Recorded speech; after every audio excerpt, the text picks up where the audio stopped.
Hey guys, welcome back to another video on my YouTube channel. After this quite a long summer break, I'm back from holidays from FIDE events, and I'm joining you from Barcelona, where I'm going to be presenting here on the channel some of the miniatures, some of the most exciting miniatures in the FIDE Grand Swiss, which is being held now in Samarkand in Uzbekistan, and is a qualifier for the candidates. So most of the best players in the world are competing there now, both in the open category, which is basically men with two women players, and the women's section with the best women players in the world. All of them fighting for those two spots to qualify for the candidates.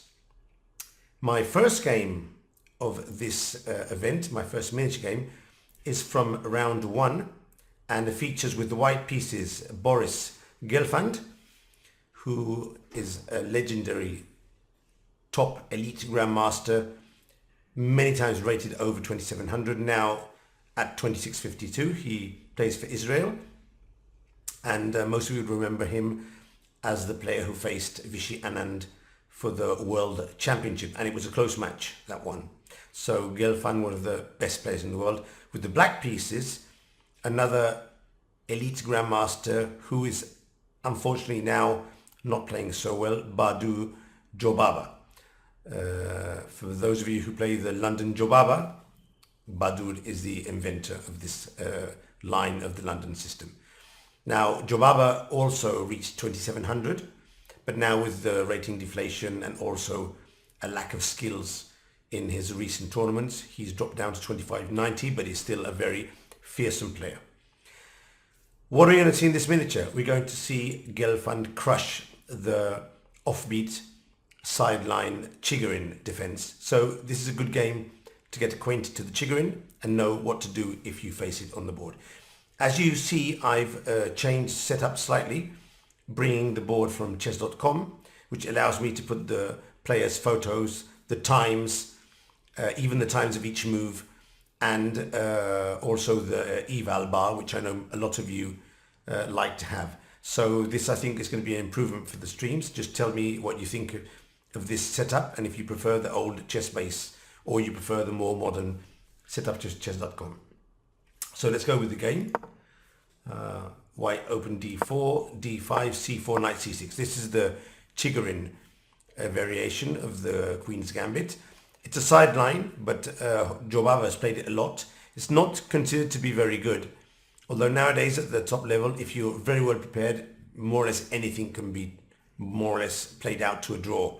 So it's not a bad line, but not one of the better ones. The idea is to, instead of protecting the pawn on d5 with, for example, e6 or c6, the idea of the CHIGORIN is to counterattack the d4 pawn. So the idea would be to bring out the knight and hit on the d4 pawn, sometimes combined with d takes c4. Now there are lots of lines here for white. Gelfand goes for a principal line, which is knight c3. And back in my time, when I was a more competitive player some years ago, d takes c4 was the main line, and after d5, players would go knight to a5, with some really interesting complications after queen to a4 check.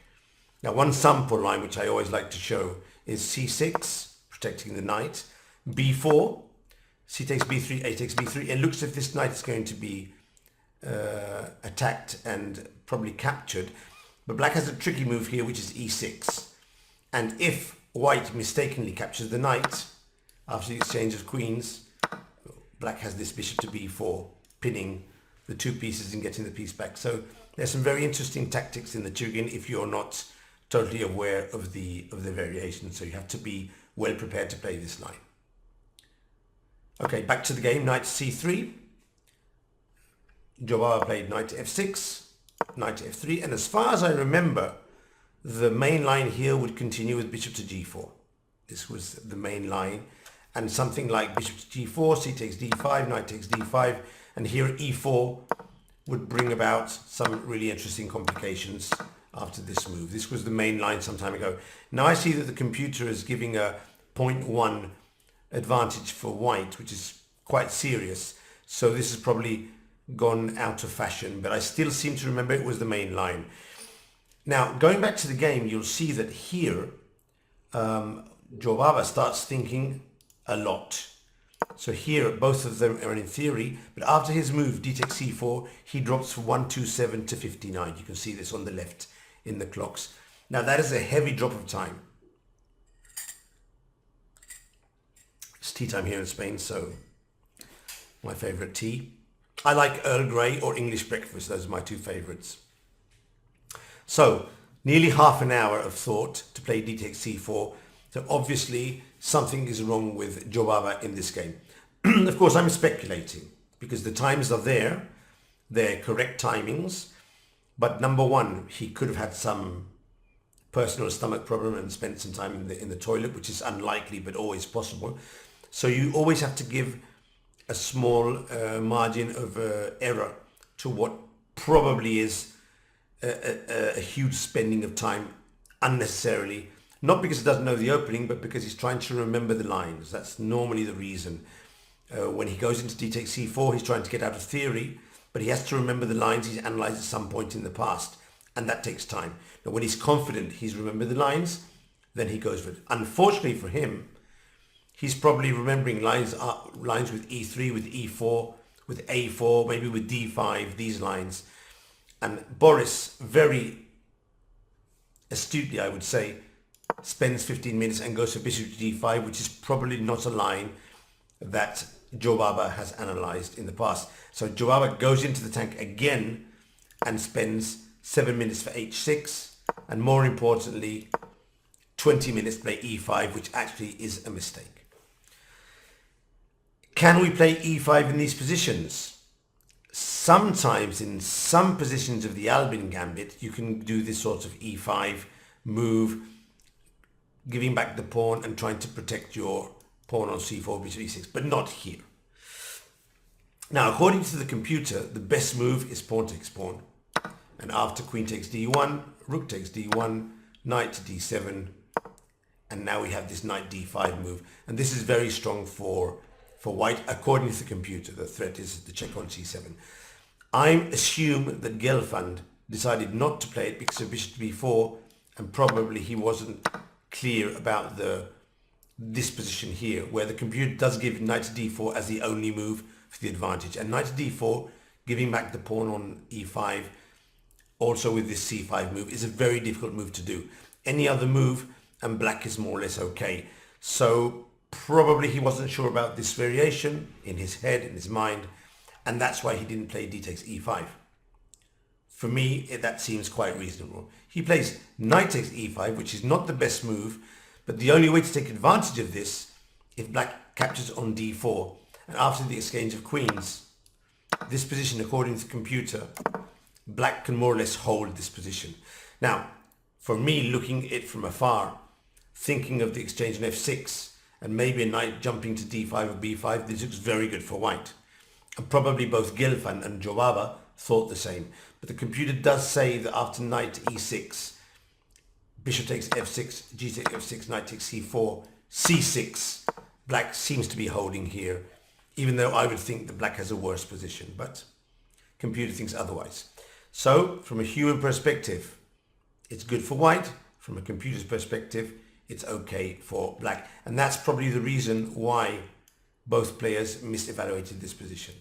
Anyway, after knight takes e5, knight takes e5, d takes e5, now things are getting tricky for black.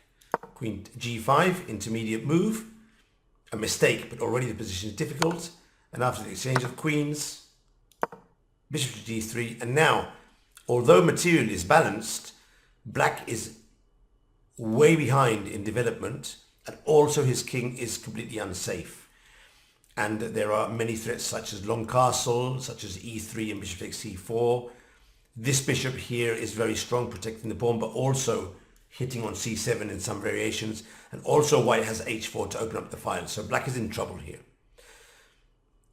If that wasn't enough, and you can also already see the computer bar saying that white is plus 153, Badur is in under his last 12 minutes. So things are not going well at all for Jobava in this game. Knight to d7, the move played by Jobava. Long castle, c6 trying to control the knight, maybe at some point get an escape square. And now, very simply, e3. If we get this pawn and this pawn, the game is over. So black has to protect with b5. He has no other chance.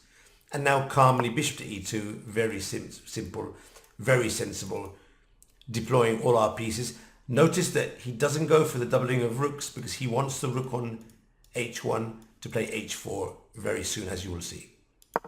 a6, bishop f3, bishop to b7. If black doesn't play a6, he'll be hit by knight takes b5 because of the pin. And now, a very strong move, bishop to g4, hitting the knight, bishop goes back, and knight to e4, and another knight is coming into the fray.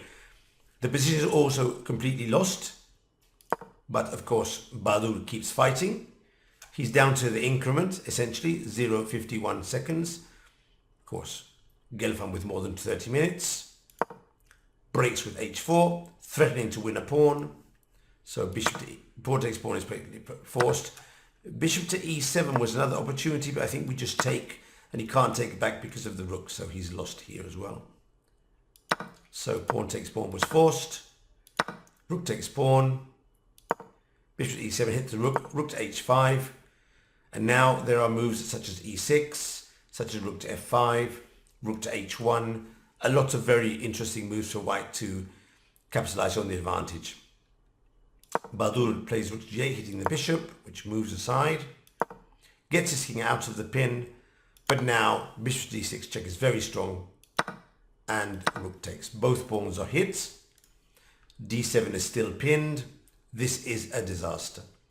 And after rook to c7, e6, here white was already winning, and I think that actually black resigned here. He played knight to b6 with resignation.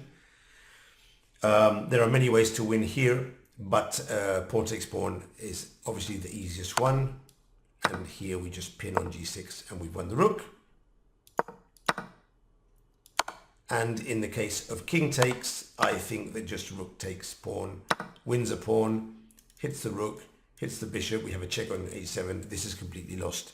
And Badur did well in resigning, or maybe he even overstepped the time limit, because I can see here that he played knight to b6 and time is 0-0. So maybe he just thought for the whole minute, and when he went to play knight to b6, he overstepped the time limit. So in any case, he's lost and the game is over. So a first round miniature, very well played by Boris Gelfand. Jobava didn't have his day. Obviously, he was off form totally in this game. Maybe a bit of jet lag to get to Uzbekistan. Who knows? These things sometimes happen when you play offbeat sideline. So I would really suggest all of you to go for, spend the time you have when you study openings and study good and decent openings. Keep these things, these sidelines for maybe a blitz game or a rapid game or some casual game. But for top games, try and play sensible openings. That's my advice at this stage of our careers, yeah? I have more miniature games from the tournament prepared. I'll be posting them in a couple of days. I hope you did enjoy this video. For all of you there who support me, thanks for coming back to the channel and watching my content. As always, have fun, enjoy the game, and hopefully we'll catch up at some point on the boards, or maybe in one of these feedy events we'll get a chance to say hello. And from now, that's signing off from here, from Barcelona, and have fun. Good game.